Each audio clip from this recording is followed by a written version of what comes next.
요절은 9절이에요. 9절. 여호와 하나님이 아담을 부르시며 그에게 이르시되 내가 어디 있느냐? 아담아, 내가 어디 있느냐? 인간의 호기심은 결국 욕심을 낳습니다. 보니까 보암직도 하고 먹음직도 하고 아주 탐스럽게 배는 그 선악과, 그거에 대한 유혹을 지금 떨쳐버리지 못해요. 그래서 기어코 인간들은 그 열매를 입에 넣고 목구멍에 넘기고서야 만족을 한다 이거죠. 사람이 어떤 욕심을 부려서 뭐를 가지면 그것으로 이제 만족한다 우리는 생각하는데 그렇지 않은 것 같아요. 그 만족감은 이내 쓰디쓴 고통으로 바뀌는 걸 볼 수 있죠. 그게 이제 7절에 나타나는 거예요. 이에 그들의 눈이 밝아져 자기들이 벗은 줄을 알고 무화과 나무 잎을 엮어 치마로 삼았더라. 그 탐스럽고 지혜롭게 할 만큼 그 좋은 열매를 먹었는데 왜 벗은 줄 알고 무화과 나무 이파리를 엮어서 치마를 삼고 숨어 들어가냐 이거예요. 그걸 먹었으면 기분이 좋고 신나고 더 하나님 앞에 활동적이어야 되는데 왜 이러냐 이거죠. 죄를 짓기 전에는 사람이 어린아이 같아서 벗었음에도 부끄러움을 몰랐다. 그 앞에 2장 끝에 그렇게 나오거든요. 그런데 선악과가 들어감으로 말미암아 벗는 것을 부끄럽게 생각하더라 이거죠. 선만 알았을 때는 창세기 1, 2장은 무죄장이에요. 죄가 없다고 해요. 인노센트.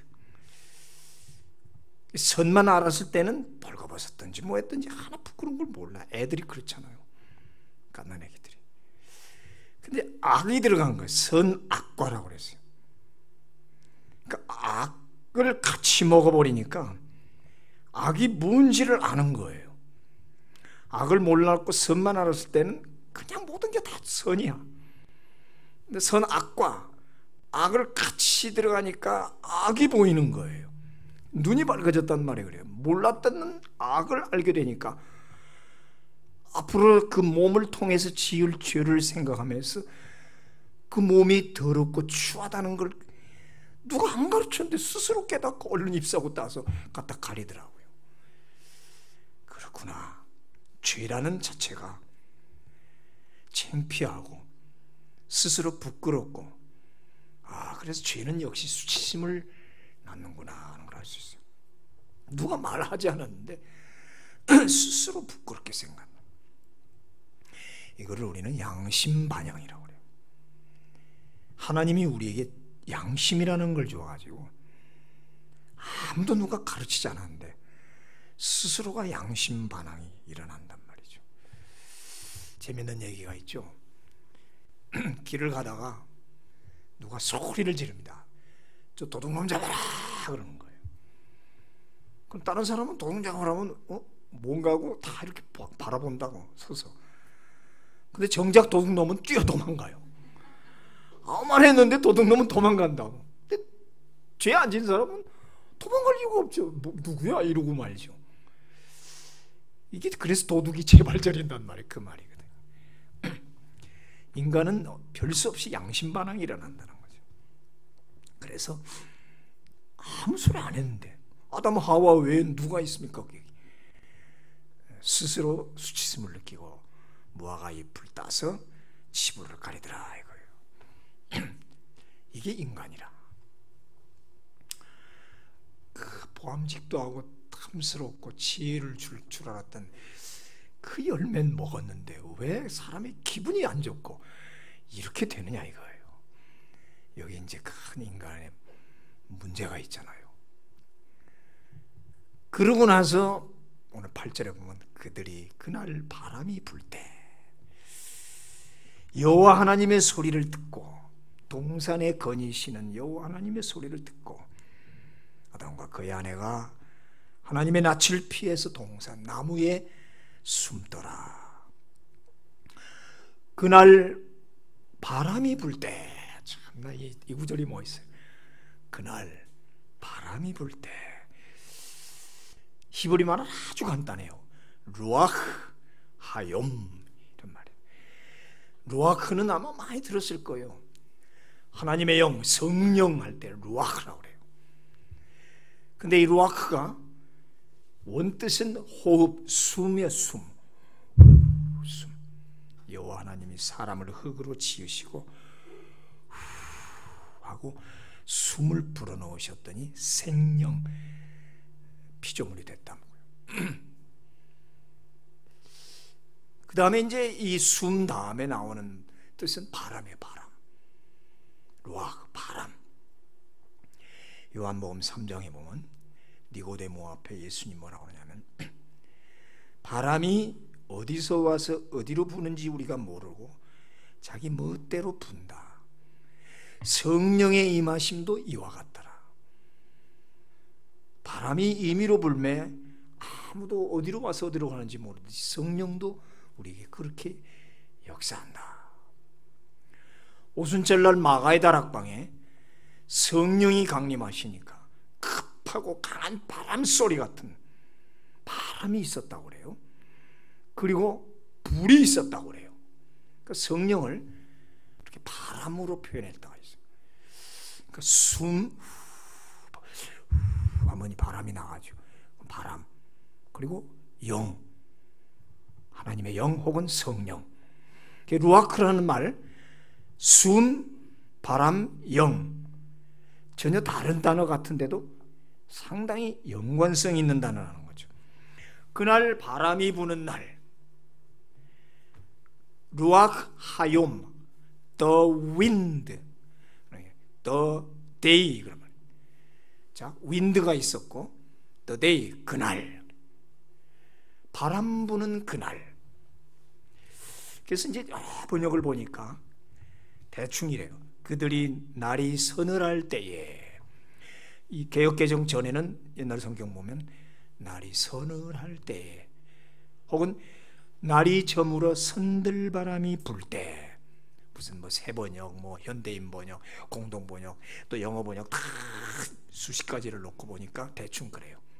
저녁 때 해가 질 무렵 바람이 선선히 부는 그날 이렇게 번역을 해요. 그래서 보통 요거를 쿨이라고 번역하더라고요. 시원한 바람 혹은 이브닝 브리즈 해가지고 저녁 선들바람. 그러나 이건 모든 게 원문 그대로 번역하니 아까 다시 말해 루아크 하욤은 바로 바람 부는 그날, 숨 쉬는 그날, 호흡이 있던 그날, 영이 있던 그날, 숨이 있는 그날, 바람이 있는 그날. 잘 기억하셔야 돼요. 루아크를 이번에 오늘 이렇게 기초를 쌓아놓으면 앞으로 여러분 설교 듣기 굉장히 편해집니다. 루아크란 말이 나오면 호흡이 있던 그날, 바람이 부는 그날, 영이 임하는 그날. 빨리 이해는 안 되는 문장 같은데도 우리는 그 다음 문장에서 힌트를 얻어요. 조금 더 생각하는 거예요. 그날 바람이 불 때 동산에 거니시는 여호와 하나님의 소리를 듣고 동산에 걸어가시는 하나님의 소리, 사운드 듣고 hear, 귀. 인격적인 거죠. 이거는 그냥 바람 소리가 아니라 뭔가 걸어가는 듯 인기척이 들리더라는 거죠. 감각적이죠. 소리, 음성 듣고 감각적이잖아요. 그러니까 소리 들리다 이 말하고 앞에 바람, 영 이거를 놓고 보면 그날 저녁 바람이 산들산들 부는 날 어느 날 뭔가 동산에 발자국 소리가 들리고 뭔가 인기척이 들리더라는 거죠. 단순한 바람 소리가 아니란 말이에요. 숨소리 같은 인격적이에요. 뭔가 사람의 그런 인기척이 싹 들리더라는 거죠. 그때 아담 부부는 알았어요. 거기 짐승도 있습니다. 에덴 동산에 새도 있고요. 많은 동물들이 있어요. 그러나 아담은 알아요. 그게 동물이나 새나 물소리와 바람소리가 아니라 금세 말한 것처럼 인기척. 그런데 그는 알았다고. 분명히 그랬잖아요. 여호와 하나님의 소리를 듣고, 여호와 하나님의 소리인 걸 알았단 말이에요, 이 부부는. 예. 그래서 하나님의 낯을 피해서 얼른 나무 뒤로 싹 숨어버리는 거죠. 어떻게 알았을까? 그 많은 소리 중에 어떻게 여호와 하나님이 거니시는 소리를 들었을까? 하나님이 우리처럼 나타나는 몸은 아니잖아요. 근데 아담과 하와는 알았다고요. 늘상 하나님과 함께 있었기 때문에, 하나님이 어떻게 자기와 함께 있고 같이 역사에 이제껏 살아왔다는 걸 둘은 잘 알아요. 보이지는 않아도. 이걸 우리는 창조주와 피조물 사이의 태생적 관계라는 거죠. 그냥 아는 거예요. 갓난아기가 아직 눈이 안 뜨입니다. 못 봐요. 들리는 것도 있지만 몰라요. 근데 기가 막히게 엄마를 알아요. 기가 막히게 엄마를 알아요. 엄마의 품을 알고, 엄마의 호흡 소리를 알고, 심장 뛰는 소리를 알아요. 아무리 다른 분이 가서 깨어나줘도 알아요. 그 품과 그 심장 고동 소리를 애는 안다고. 그리고 무엇보다 전 냄새를 안단 말이에요. 태생적 느낌이라는 거죠. 태어날 때부터 본능적으로 느끼는 거, 누가 가르쳐줘서 아는 게 아니에요. 그리고 막 가슴을 비비고 들어와요. 그리고 엄마의 품에서 새근새근 잠을 잔다고. 양은 목자의 음성을 안다고 그래요. 어떤 여행객이 중동 지방을 여행하다가 시험적으로 양 주인의 목자의 옷을 갈아입고 변장을 완벽하게 하고 양한테 들어갔는데 양이 다 도망가요. 실제로 아무리 변장을 하고 목소리를 똑같이 내도 양은 그 제 주인의 목자의 음성을 안단 말이에요. 요한복음 10장에 나오잖아요.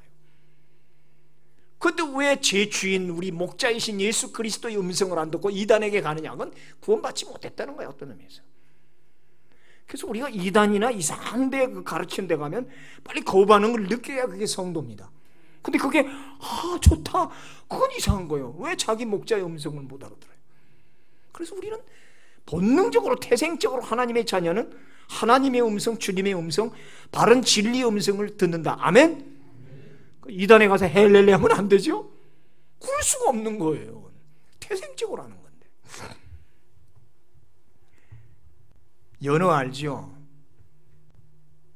저기 설악산 그쪽 맑은 시냇물에서 치어가 나와가지고 쫙 북태평양을 돌아서 6년 만에 돌아온다고.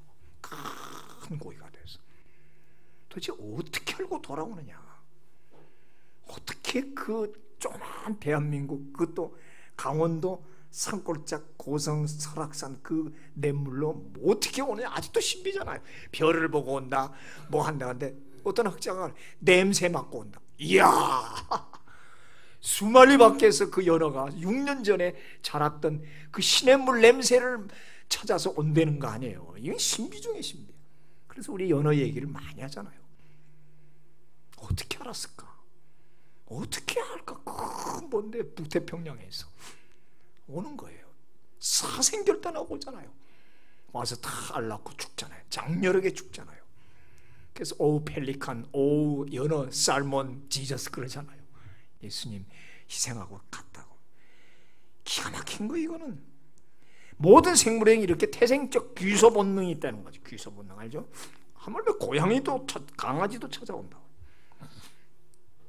하물며 만물의 영장, 그 모든 생물 중에 가장 뛰어난 인간이 어떻게 해서 자기 고향, 본향, 귀소 본능이 없느냐 이 말이죠. 당연히 있어야죠. 그렇죠? 당연히 있죠. 이거는 거부할 수 없고 피할 수 없는 본능이에요. 사람이 자기에 나온 고향 출처를 알아야 돼요. 그래서 많은 사람은 죽을 때쯤이면 다 알아요. 자기 갈 곳을. 대부분이 하나님을 받아들이는데 구원받지 못한 사람은 못 받아들이다. 아, 저건 태생적으로 하나님 자녀가 아닌 모양이다. 우리는 여기서 예정론이라고 그러는데 모르겠어요. 그거에 대해서는 아무도 우리는 뭐라고 말을 못하는데 참 이상해요. 모든 인간은 죽을 때 되면 다 깨닫거든요. 가야 할 곳을 알고 하나님 받아들이시죠. 아멘, 아멘 하고 받아들이더라고 대부분. 근데 안 그런 사람도 있어. 봤어요. 그 집도 안 가요. 자기는 안 한다는 거예요.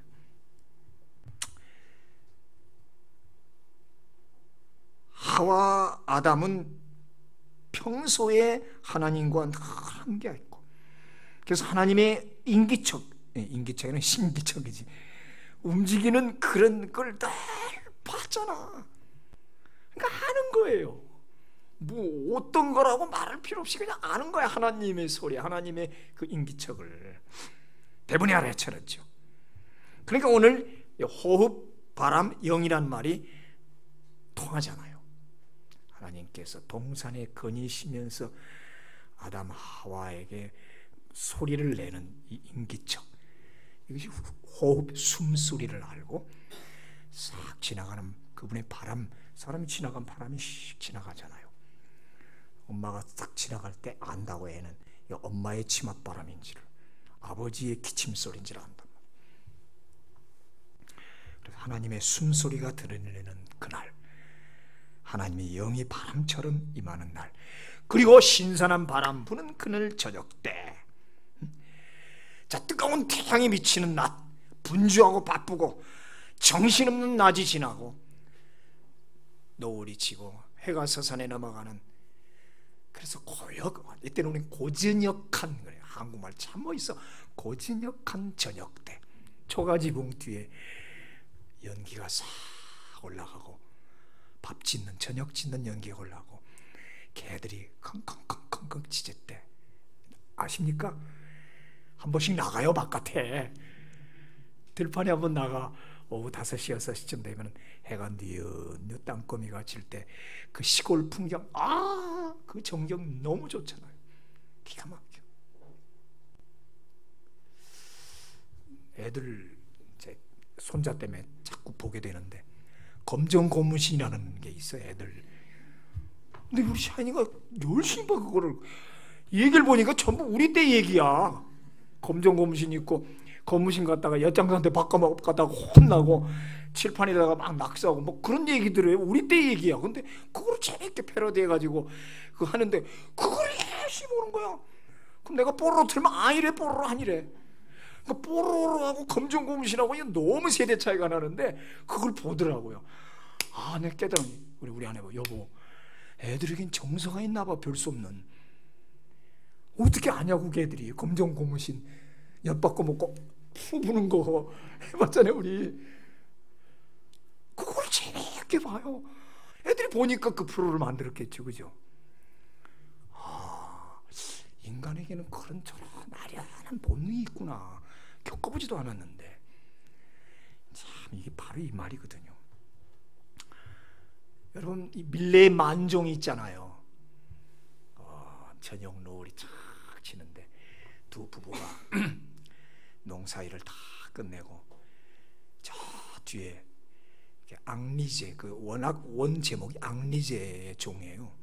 그 앙리제라는 그 교회당 종소리가 딱 울릴 때 오늘 일 다 끝냈구나.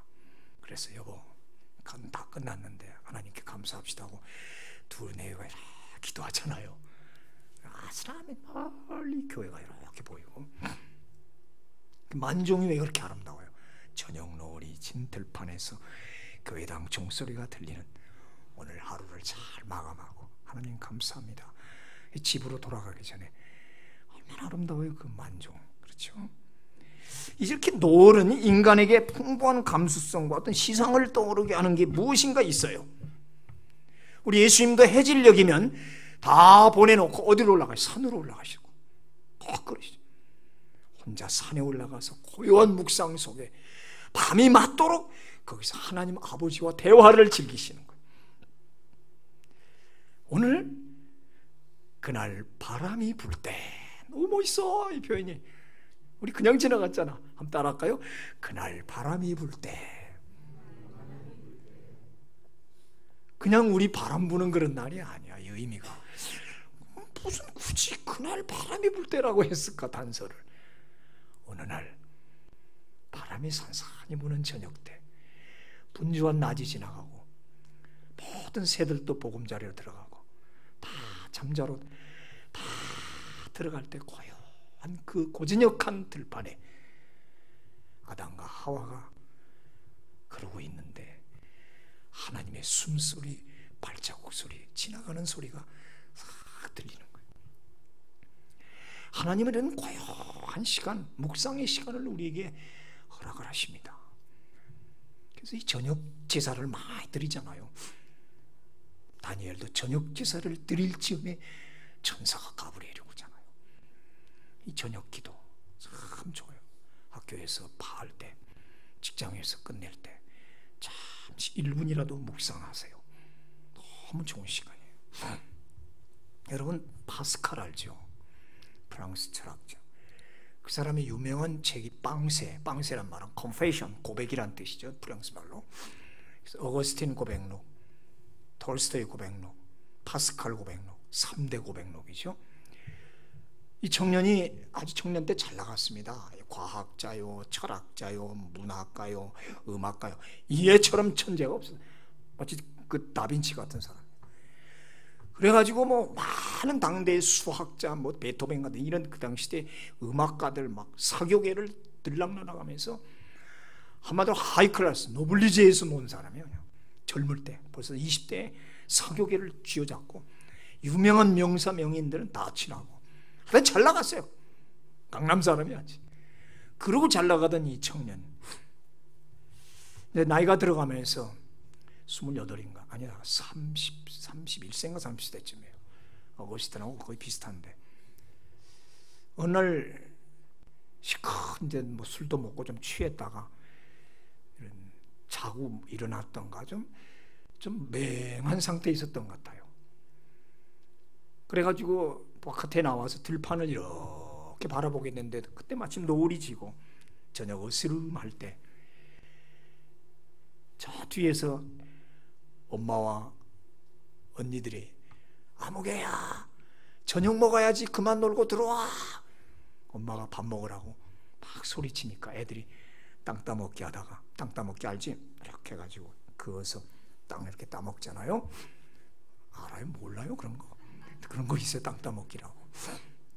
쉽게 말하면 딱지치기, 구슬치기 하다가 그냥 뭐 네 땅 내 땅 난리치다가 엄마가 밥 먹으라니까 그래 오늘 그만 들어가자고 하나 둘 다 흩어져서 자기 집으로 다 가는 거예요.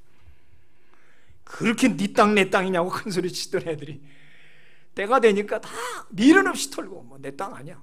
그리고 다 자기 집으로 그렇게 돌아가더라는 거죠. 다 돌아가니까 들판이 그렇게 고즈넉하고 쓸쓸해 보이는 거예요. 그때 파스칼이 참 허전하고 아무도 없는 들판에서 자기를 깨닫는 거예요. 그때 술이 좀 덜 깬 상태에서 보다 인생이 무엇인가. 오늘 그 말이에요. 아담아 내가 어디 있느냐. 에이단 Where are you? Where are you? 나는 무엇인가? 어디로 왔다가 어디로 가는 존재인가? 그렇게 쓸쓸한 그 가운데 진짜 철학적인 질문을 자신에게 하는 거예요. Who am I? 나는 누구인가? 저 아이들은 다 부르니까 자기 집으로 돌아간다. 나는 갈 데가 어디 있는가? 이런 기가 막힌 화려한 사교계에서 온갖 명사들하고 이런 최고의 환란한 화려한 이런 생활을 하고 있지만 진정 나를 반겨준 사람 돌아갈 데가 없어. 자기는 누가 불러주는 사람. 그때 이제 진정한 자기 본향을 찾기 시작하는 거죠. 그리고 병이 깊이 들었습니다. 그러고 있을 때 자기를 불러주는 사람은 여동생이 일찌감치 수도원에 들어가서 수도사가 돼 있어요. 아주 신앙이 좋았어요. 누님인가 여동생일 거예요. 오빠 그렇지 말고 나 있는데 와서 좀 쉬었다가. 또 얼마나 기도했겠어요. 오빠가 안 돌아오니까. 그러니까 그냥 쉬었다 가라고. 그 편지를 듣고 그래 우리 동생이나 한번 만나보자 하고 그 기도원에 들어갔잖아요. 그 당시에 수도원이라고 그러죠. 들어가서 거기서 예수를 만난 거예요. 참된 빛을 받은 거지. 그래 그 이후로부터 죽을 때까지 열심히 8년 살았습니다. 38인가 죽었는데 참 아깝지요. 그 8년 동안 얼마나 주님을 위해서, 그리고 참된 주님을 만나고, 그래서 이 주님을 소개하려고 쓴 게 바로 The Confession, 방세라는 그 유명한 고백록을 썼잖아요. 그가 젊은 나이인데도 죽었는데 그 시신을 보니까 막 노인네처럼 만신창이가 돼 있어. 시신이 왜? 너무너무 희생봉사해서 하나는 사람, 병든 사람들 자기 인생을 바쳐서 자기 전반부의 그 삶을 회개하는 의미에 얼마나 희생하고 막 노동하고 그 수도원에서 가난한 사람을 위해서 그렇게 헌신하다가 얼마나 일을 했든지 온몸이 80세 노인처럼 됐더라는 거예요. 그러고 눈을 감았어요. 그러나 그의 방세는 지금까지 얼마나 명작으로 남아있습니까? 그 저녁 어스름한 노을 속에 빈들판에 서 있을 때 야곱도 야복 강가에서 그렇게 서 있다가 하나님과 씨름하게 되는, 성경이나 모든 이 철학자들이 많은 사람들이 깨달은 그때가 바로 이때가 아닌가. 그러니까 오늘 그날 저녁 바람이 불 때라는 이 말은 단순한 말이 아니라 어떤 철학적 자기의 본질을 찾을 수 있는 아주 철학적 기회, 사색적 그런 기회라는 거죠. 오늘 에덴 동산에 부는 그 바람, 루하크, 숨소리요 하나님의 살아계시는 영이 임재하는 소리다. 여러분 고요한 기도실에 찾아오는 성령의 임재하심이 이와 같으니까 여러분 자주 이런 고요한 기도실에서 하나님의 숨소리를 듣기를 축원합니다. 그렇죠? 주님을 만나야 돼요. 그날도 바람이 불고 있었습니다. 인기척 소리가 들렸습니다. 가만 귀 기울여보니 하나님의 소리였습니다. 그런데 하나님을 뵐 수가 없습니다. 왜? 죄를 지었으니까. 그래서 숨었습니다. 나무 이파리로 얼른 몸을 가렸습니다. 부들부들 떨고 있습니다. 불안했습니다. 무서웠습니다. 이렇게 죄는 하나님의 낯을 피하게 되는 거예요. 스스로가 두려워한다고. 그때 하나님이 부르시잖아요. 여호와 하나님이 아담을 부르시며 그에게 이르시되 내가 어디 있느냐. 이거는 하나님이 인간에게 던지는 영원한 질문인지도 몰라요. 근데 여기 아담이라고 나왔는데 9절에 사실은 아담이 아니라 사람이란 뜻입니다. 아담이란 뜻은 그 동사가 붉다, 붉은, 뻘겋다, 흑 색깔을 말해요. 그래서 아담 하면은 붉다, 흑, 그 다음에 사람, 세 가지 뜻을 가지고 맨, 사람. 즉 아담은 흙으로 지어진 사람이라는 거죠. 그러니까 구절을 그 원문 그대로 번역하면 여호와 하나님이 그 사람을 부르시며 이렇게 나오죠. 아담을 부르신 게 아니라 그 사람을 부르셨다. 흙을 불렀다. 티끌 같은 그 흙, 붉은 그 흙을 불렀다 이 말이에요. 사람아, 내가 어디 있느냐? 사람은 흙이란 말이에요. 그 흙에다가 하나님이 숨결, 생기를 불어넣으니까 인간, 바로 우리 사람이 된 거 아니에요? 그러므로 사람의 출처는 하나님이에요. 그러므로 사람은 하나님의 품이 고향이에요. 그렇죠? 하나님의 이 기식, 이 가슴이 하나님, 우리 사람의 고향이란 말이에요. 그런데 지금 아담과 하와는 하나님의 품을 떠난 거죠, 말하자면. 왜? 그 계명을 어기고, 그리고 나뭇잎으로 치부를 가리고 나무 그늘에 숨었다고요.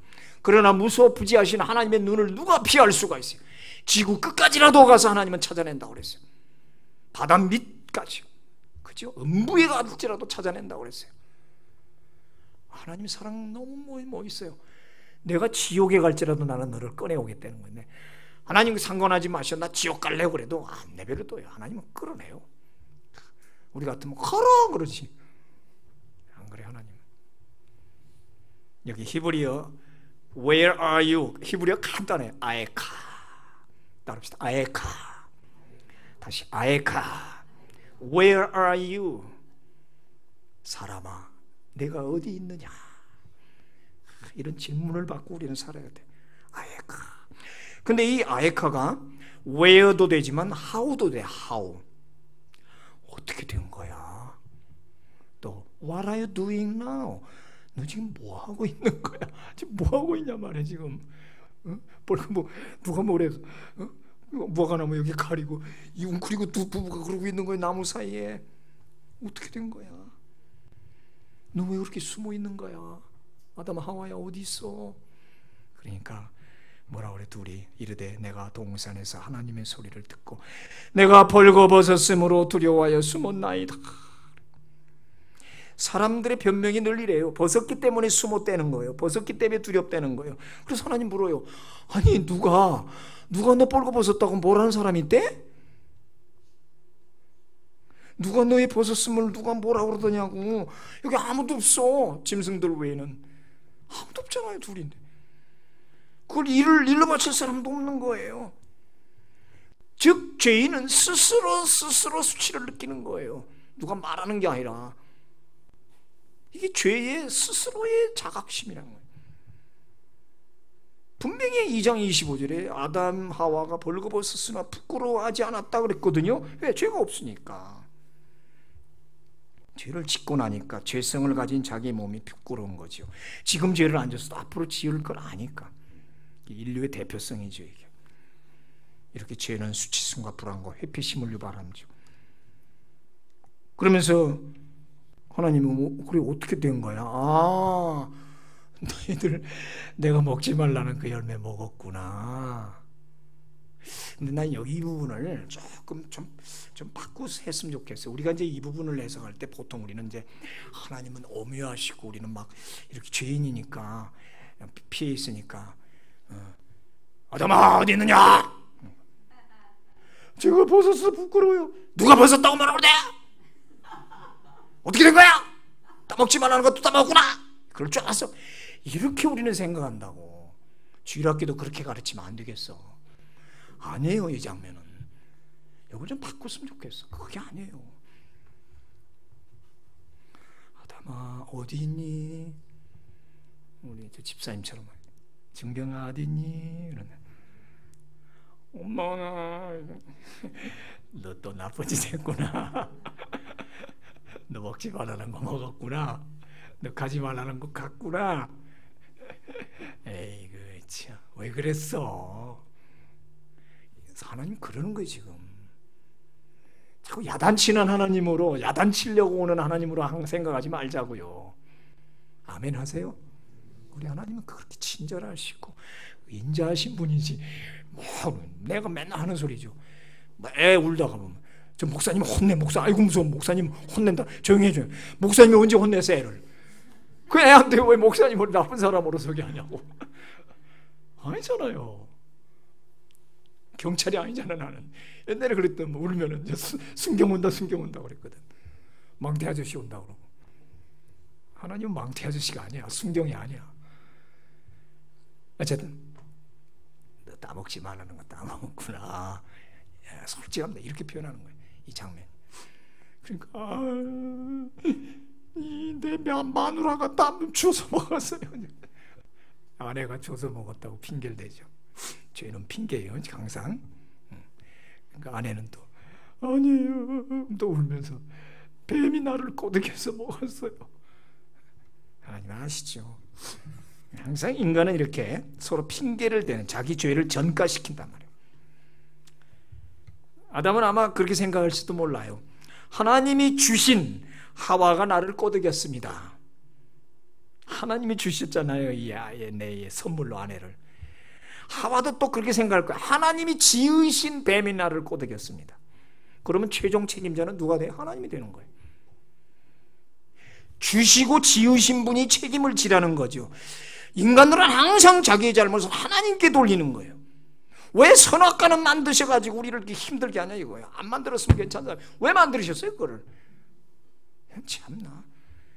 맨날 하나님 원망해요. 하나님 때문에 그랬다는 거야. 하나님 때문에. 저 인간들은 왜 그런지 몰라.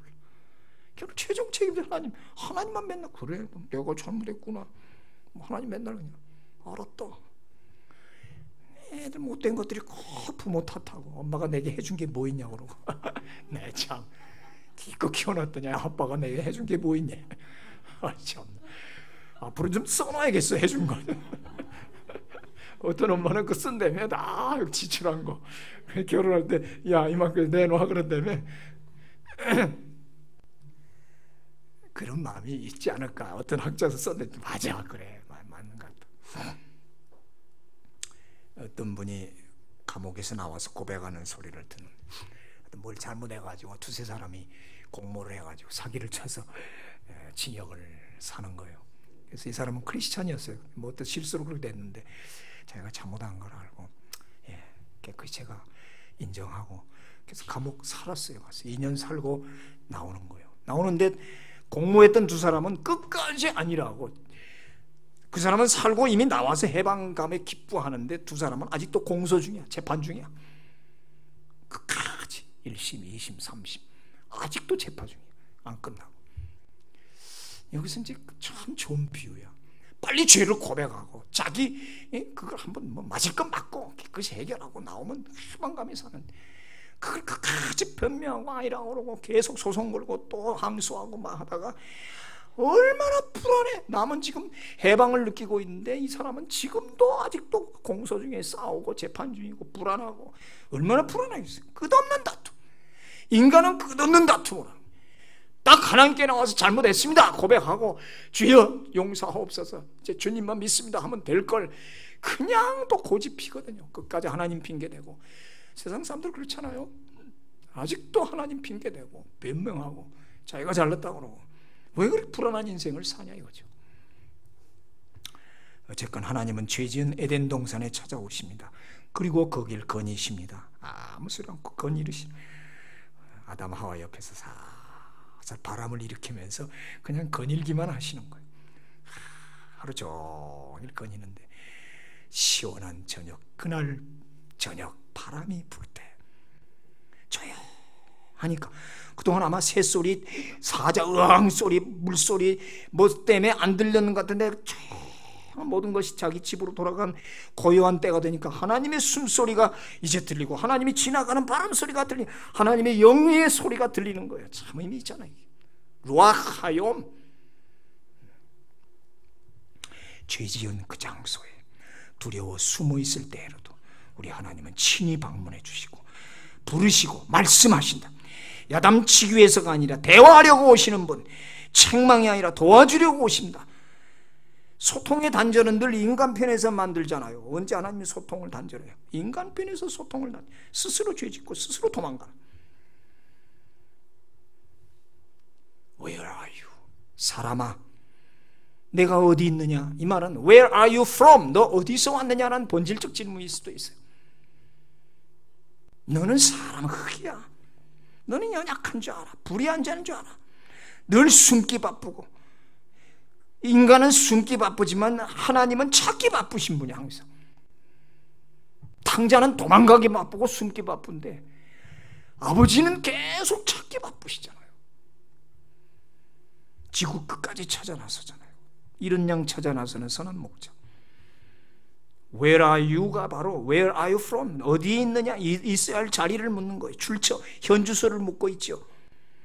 이건 참 철학적 질문이에요. 어떤 존재에 대한 물음이면서 동시에 정체성에 대한 물음일 수도 있지만 중요한 거는 지금 너는 무엇을 하고 있느냐? 내가 어차피 흙이었고 벌거수인 걸 나는 안다.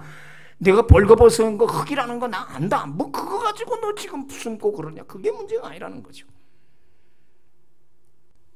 이 벌거벗었다는 이 말을 우리는 조금 깊이 생각을 해봐요. 하나님, 제가 실패했습니다. 벌거벗었다. 실패했습니다. 부끄럽습니다. 그래서 숨은 거예요. 누가 너 실패했다고 뭐라 하더냐? 하나님 이제 돈 다 떨어지고 아무것도 가진 거 없습니다. 거지입니다. 내가 널 보고 언제 거지라고 뭐라 하더냐? 건강 다 잃고 지금 병들었습니다. 아유 창피합니다 주님. 아유 난 복도 못 받고 이 모양입니다. 내가 언제 너 병들었다고 뭐라 하더냐? 그렇잖아요. 아플 때 찾아오시고 실패했을 때 찾아오시고 아무것도 가지없는 완전한 적나라한 노출, 나신, 나체, 완전히 벌거벗긴 나체, 그때 하나님이 오시잖아요. 저는 무식합니다. 저 유식한 사람하고 가서 사세요. 저는 안 됩니다. 언제 내가 너 못 배웠다고 야단치더냐. 참 우리는 너무도 많아요. 그러나 하나님은 알아요. 너는 어차피 흙에서 나온 사람이야. 아담아가 아니라 사람아, 흙아. 그래서 어떤 의미에서 우리는 적나라하게 벗겨져야 된다는 거죠. 내 모습 이대로 주 받으옵소서. 야, 이 사람아, 내가 언제 너의 실패를 막았느냐? 가진 게 없다고 흉보더냐? 병들었다고 무시하더냐? 무식하다고 멸시한 적 있느냐? 무엇이 부끄러워 숨어드느냐? 아담아, 내가 어디 있느냐? 나와라. 어서 나와서 나와 대화하자. 내가 너를 새롭게 하리라. 그래, 너를 유혹한 마지막 저놈 뱀도 잘못 없다. 그 뱀을 조종하는 마귀, 그래, 마귀가 이런 짓 했지. 좋았어. 이 마귀를 내가 쳐서 부서뜨린다. 이제 앞으로 여인의 후손 중에 한 사람이 나타나서 이 마귀의 머리를 찍어가지고 부서뜨릴 것이다. 누구요? 예수 그리스도. 복음이 나오기 시작하는 거예요. 여인의 후손이 와서 이 마귀의 머리를 찍어서 완전히 박살을 내줄 것이다. 그 여인의 후손. 이래서 우리는 신학적으로 창세기 3장 15절 여인의 후손을 최초 복음이라고 그러는 거예요. 원시 복음이라고. Primary Gospel. 최초 복음. 예수 그리스도가 이렇게 예언되는 거예요. 놀랍죠? 이제 나뭇잎 치마 벗어라. 가리겠다고? 가리고 숨는다고 해결될 일이 아니야. 나뭇잎으로 인간적인 방법으로 우리의 죄와 치부를 절대 가릴 수가 없다. 다음날 해가 뜨면은 햇빛에 이렇게 쫙 마르더니 무화과나무 잎사가 쫙 말라버려. 어떻게? 또 해야 돼. 그래서 인간은 자기 것으로 가리려봐야 평생 나뭇잎도 마르면 또 엮고 또 엮어서 맨날 이 거들을 하고 있어야 돼요. 사람의 힘으로는 어떻게 하나님 피할 수 없고 자기의 그 죄와 모든 약점과 흠을 가릴 수가 없단 말이에요. 차라리 벌거벗은 죄가 제일 하나님은 그걸 원하셔.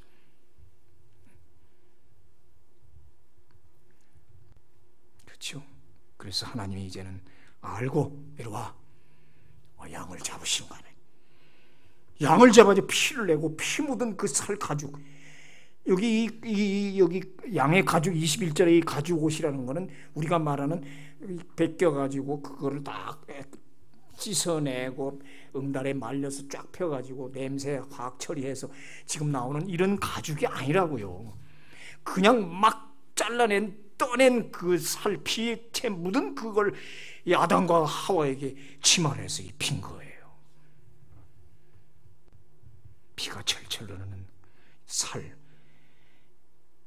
이것을 우리는 바로 예수 그리스도 피 묻은 살과 피, 예수 보혈로 우리의 죄를 덮어주시고 허물을 덮으시고 우리를 구원하셨습니다.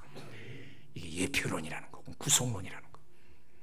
그래서 창세기 3장 15절과 21절의 신학자들이 가장 중요하게 생각하는 구절, 최초 복음, 최초의 구속론, 십자가에 달리신 예수 그리스도의 그 살과 피 흘리는 그 가죽 옷을 입혀서, 이건 영원하지요.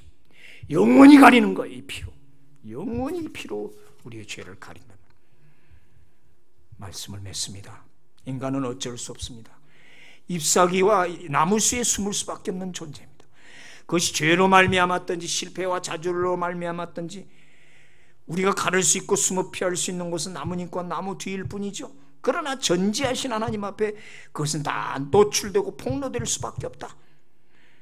그런데 하나님은 그런 상황에서 만나주시더라. 이런 적나라한 자기 모습을 드러낸 완전히 노출된 상태에서 하나님은 만나주시더라는 거죠. 죄를 지을 때는 안 만나주세요. 그때는 노출이 아니라 막 가리고 막 화장을 하고 막 꾸미고 있기 때문에. 그러나 깨닫고 실패해서 완전히 노출됐을 때 하나님은 그때 찾아오시더라는 거죠. 존 버년이 감옥에 있을 때 찾아오셔서 필그림 프로그레스라는 철로 역정을 지었고, 어거스틴도 큰 술에 취해서 완전히 그럴 때 무화과나무 밑에서 어린아이 음성을 듣고 그래서 깨달았고, 그렇죠? 파스칼도 오늘 보니까 노을진 들판에서 깨달았고, 여러분 존 밀턴 아시죠? 신라곤을 복락곤을 진 굉장히 똑똑한 청년이었는데 부자 여자를 만났어요. 메리라고. 아주 갑부의 딸이었어요. 근데 이 밀턴은 아주 청교도 신앙이 깨끗한 경건한 신앙을 갖고 있었어요. 부자 여자가 들어와서 한 달 만에 총각하고 사는데 못 사는 거예요. 이 처녀가 너무 남편이 정결해, 얼마나 경건하게 사는지 답답해서 자기는 마음 놓고 돈 많고 부잣집이니까 지멋대로 살다가 그냥 청교도인 다 엄격하게 기도 시간 지키고 성경 읽고 그러게 사니까 이 처녀가 못 살아. 한 달 만에 도망가버려. 친정으로. 신혼이 깨져버린 거 한 달 만에. 신혼이 낙원을 잃고 그 다음에 글을 쓰기 시작한 거야. 성경 보면서 글을 쓴 게 신라곤이야. 낙원을 잃어버렸다. 로스트 파라다이스. 그런 명작이 나오네. 그래가지고 명성을 얻어.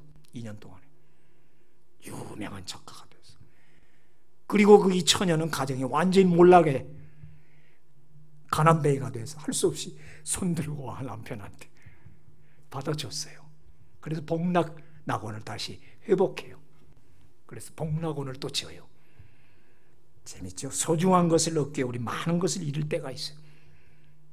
신혼의 단꿈이 깨지고 2년 동안 그 슬픔과 좌절 속에서 명작이 나오고 도망갔던 아내 돌아오고 욥처럼 회복되죠. 그리고 다시 그 꿈 같은 결혼 생활 속에서 복락원 다시 회복하죠. 로스트 파라다이스 아니면 레스토레이션 파라다이스. 다 모든 역사가 그래요.